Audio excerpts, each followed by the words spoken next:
I've been in education for 43 years as a high school teacher. I coached, and I also taught and worked with kids. In all of my years, it's very, very difficult for me to find another student athlete like Mustapha Heron. Auburn freshman Mustapha Heron led Sacred Heart High School in Waterbury, Connecticut to 3 consecutive state titles. Heron's play at Sacred Heart is ingrained in the minds of those who watched him play. A lot of good memories, a lot of wins, a lot of heated battles, a lot of 30 balls, a couple 40s, so a lot of good memories. Mustapha did everything well, and he just had that command when he was on the floor. The way he handled the ball and passed the ball, I mean, he was not a selfish player by any means. I mean, he always looked for his teammates and the easy basket. It wasn't like, give me the ball and let me do everything. Without a doubt in my mind, seeing all the athletes I've seen in the Waterbury area, in the public schools where I was part of it, all very good and excellent athletes, there's no question in my mind that he was the absolute best basketball player that I had ever seen. The things he could do from sophomore year on were incredible, but the way he conducted himself on the floor and represented this school was what was the most impressive thing to me. He is the epitome of what a student athlete should represent. He was always prepared for class. He was very respectful of his peers and myself and my faculty and colleagues. He did his work. He worked hard. He was, conscientious about his grades. He, to me, defines what a student athlete should be.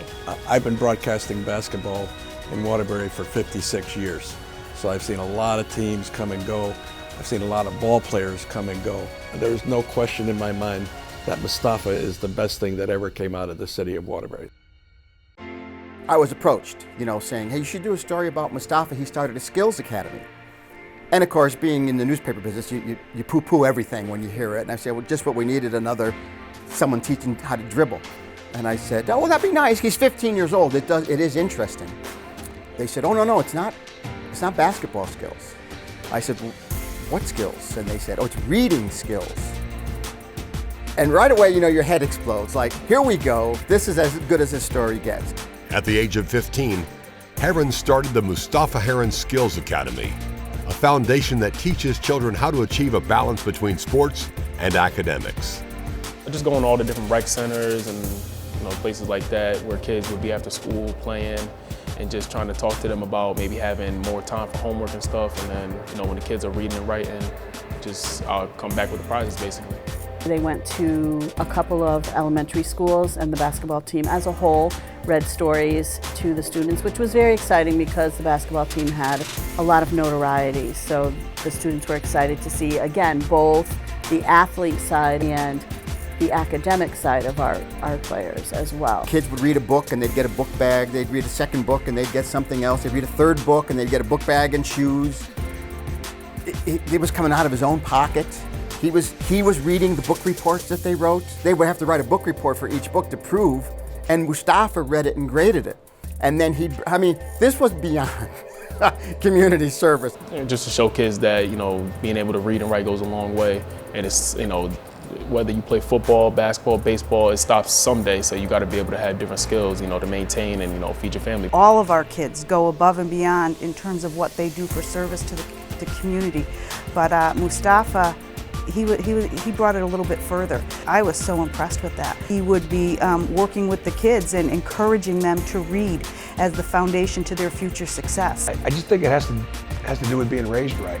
Because of Mustapha's mom and dad being the kind of folks that they are, helping in the community, dad working in corrections and working with youth and knowing the mission, knowing all the needs, and knowing that his son was blessed, special, academically, athletically, as a leader, could help reach down and help others by being that role model, but not just talking about it, but actually doing it. Clearly put his efforts in the classroom as well as on the basketball court, and he shared that with the kids, making sure that they understood that he just wasn't about basketball. For 3 years, what we saw out of him with his community involvement, with going to the boys club, with going to the YMCA, with all the things that he does, it began to become normal.